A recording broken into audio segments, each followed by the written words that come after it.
Bom dia, bem-vindos a mais um dia de O Cumprimento da Promessa.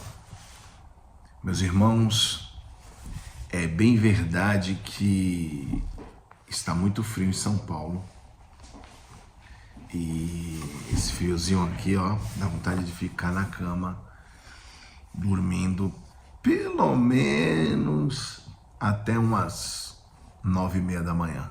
Aí depois você começa a fazer as coisas, fica bem ativo, né?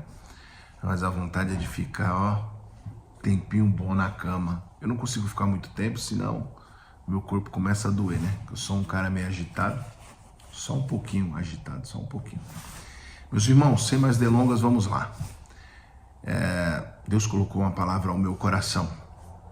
Essa palavra irá falar muito com a tua vida, mas de antemão eu tenho algo para te dizer. Só sofre no caminho do evangelho quem quer. Só sofre nessa vida quem quer. Tudo bem, eu poderia estar na minha cama agora procrastinando, dormindo.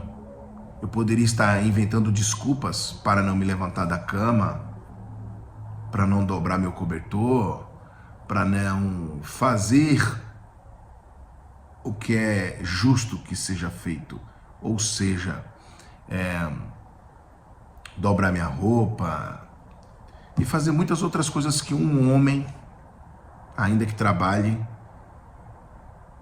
tem a dona de casa e tem a mulher da casa, a mulher do lar, e ela faz, e o homem também tem a parte dele para fazer.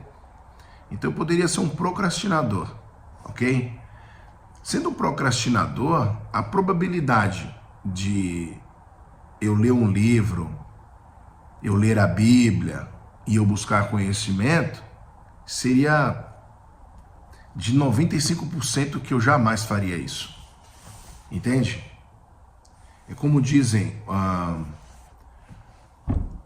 um abismo chama outro abismo. Então, se você tiver um abismo, vai chamar outro abismo. Sai desse abismo, sai desse buraco, sai dessa brecha. É difícil? É muito difícil. A carne cobiça o pecado.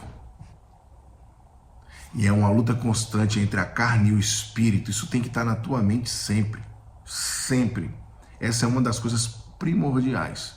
E isso é o que te afasta de Deus, a carnalidade. Quanto mais carnal você é, tá? Maior a probabilidade de você pecar. Quanto mais você busca a face de Deus e mais espiritual você é, você vive na carne, que é natural, mas o espírito se sobressai. O espírito vai muito além do que a carne. Sendo assim, a possibilidade de você falhar diante de Deus é mínima. Mínima. Isso buscando a face dele, conhecendo a palavra dele, buscando o entendimento e orando. A palavra de hoje nós iremos falar sobre oração. Então, meus irmãos, curta o vídeo, deixa seu like e compartilha, porque tem muitas pessoas que ou se fazem de desentendidas ou elas realmente não entenderam nada até agora. Então estamos nós aqui para ajudá-las, porque a nossa vontade, ou seja, a minha vontade, é de ajudar você a ter um maior entendimento. Uma coisa é eu ter o conhecimento, outra coisa são as minhas ações. Eu já errei muito, eu já falhei muito, e através das minhas falhas e dos meus erros, hoje eu ando alinhado. Porém, lá atrás, eu já tinha visto o erro de outras pessoas. E nós temos aquela ideia, né, de que eu tenho que aprender com os erros dos outros. Mas os erros dos outros não são os seus. Os erros dos outros é dos outros. Os seus erros, você vai aprender com os seus erros. Se em algumas situações você consegue aprender com a falha dos outros, você não cometer determinadas ações, parabéns, ótimo. Muitas coisas eu não falhei por conta de que eu já saberia que daria bobagem, besteira. Então eu abri mão. Então vamos lá. Capítulo 6 de Mateus, versículo 5. A palavra diz assim: e quando orares, não sejas como os hipócritas, pois se comprazem em orar em pé nas sinagogas, eles têm prazer nisso, e as esquinas das ruas, para serem vistos pelos homens, Em verdade vos digo que já receberam o seu galardão, já receberam a sua recompensa. Mas tu,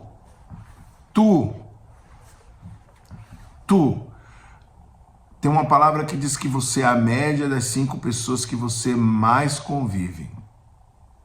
Tu, se convive com 5 e você vai ser o 6º que erra, te afasta e seja um que leva os 5 a andarem certo, porque depende de uma pessoa. Você que seja esse primeiro a caminhar corretamente para completar esses 5 que andam corretamente, que fazem parte de você, para que o 6º seja de acordo com o que eu estou te falando. Você é a média das 5 pessoas que você mais convive. Então você será o número 1, terão 5 pessoas com você, e o 6º, quando vier, vai dizer: ó, eu sou a média dessas 5 pessoas, cujo você é o primeiro. Beleza? Tá bom para você sair? Mas tu, quando orares, entra no teu aposento, e fechando a tua porta, ora a teu pai que está em oculto, e teu pai que vê secretamente te recompensará. E orando não useis de vãs repetições, como os gentios, que pensam que por muito falarem serão ouvidos.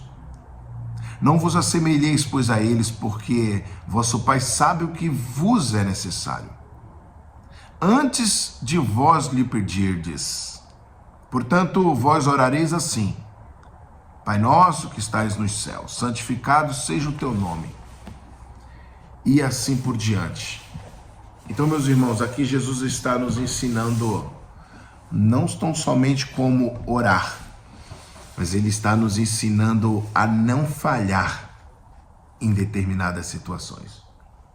Então, quando você orar, você não orará e usará de vãs repetições. E você não será como os hipócritas, como os fariseus, como os escribas, aqueles os quais eles saem das sinagogas e saem às praças gritando. Então você será aquele que em oculto no teu quarto te ajoelhará e orará e falará com o teu Deus, e Ele te recompensará. Então vamos orar. Vamos orar. Vamos usar de exemplo essa oração diante do nosso Pai, para que Ele faça grandes coisas em nossas vidas. Está pronto? Está pronta? Vamos lá. Senhor nosso Deus e nosso Pai, mais um dia aqui nos encontramos diante da Tua face e da Tua presença. Pai, a Tua presença já é notória nesse lugar. A Tua palavra diz que quando 2 ou mais falarem em Teu nome, o Senhor estará presente. Eu estou aqui só, mas eu sinto a Tua presença, porque por trás dessas telas estão os meus irmãos, orando e adorando juntamente comigo. Eu aprendi algo, Pai, que falar com o Senhor é telefone sem fio. Hoje usamos o celular e da tecnologia para alcançarmos a comunicação um para com o outro. É simples, mas essa comunicação já existia muito antes dessa tecnologia haver avançado, porque nós poderíamos e podemos nos ajoelhar e buscar a Tua face e te adorar, e o Senhor ouvirá a nossa voz. e não precisa de tecnologia para que cheguemos até o Senhor e para que o Senhor chegue até nós. Mas, infelizmente, Pai, são muitos aqueles os quais não têm entendimento, não têm sabedoria, porque eles se embruteceram. O seu coração é duro como uma pedra, mas o Senhor é aquele que pode transformar o coração de pedra em carne. Então, Pai, eu te peço. Pai, eu te peço em nome do teu Filho amado Jesus Cristo. Abençoa essas vidas, dá entendimento a essas vidas. Muda, molda, transforma, liberta, cura essas famílias. Pai, o Senhor é tremendo, extraordinário. O Senhor é o Deus dos deuses, o Senhor dos senhores. O Senhor é o Alfa, o Ômega, o princípio, o fim, o primeiro e o derradeiro. O Senhor é o Deus de ontem, o Deus de hoje e o Deus de eternamente. Pai, eu me encontro aqui neste momento porque assim é a tua vontade. Pensava eu que não faria a tua vontade, mas eis-me aqui, Senhor, envia-me a mim. Pois o Senhor me moldou, me mudou e me transformou e fez eu entender que eu teria que estar aqui. Mas ainda assim eu não imaginava que estaria diante de uma tela falando com tantas pessoas. Mas o Senhor é aquele que faz coisas a qual não veio ao meu entendimento e nem mesmo ao meu coração. Coisas grandiosas, extraordinárias, as quais eu jamais saberia. Então, Pai, eu te agradeço pelo dia de hoje, eu te agradeço pela rica e poderosa oportunidade de estar orando aqui com os meus irmãos. E eu te peço que neste momento de oração, o Senhor faça grandes coisas na vida deles. Grandes coisas na vida de cada um deles que aqui se encontram, Pai. Todos esses que estão seguindo esse canal, todos esses que estão compartilhando esse vídeo, todos esses que estão curtindo esse vídeo, Senhor, abençoa a vida de cada um desses. É o que eu te peço e te agradeço em nome do Pai, do Filho e do Espírito Santo. Amém. Ei, que Deus te abençoe e que Deus faça resplandecer a graça dele sobre a tua vida. Meu irmão e minha irmã, até a próxima palavra. Que Deus te abençoe.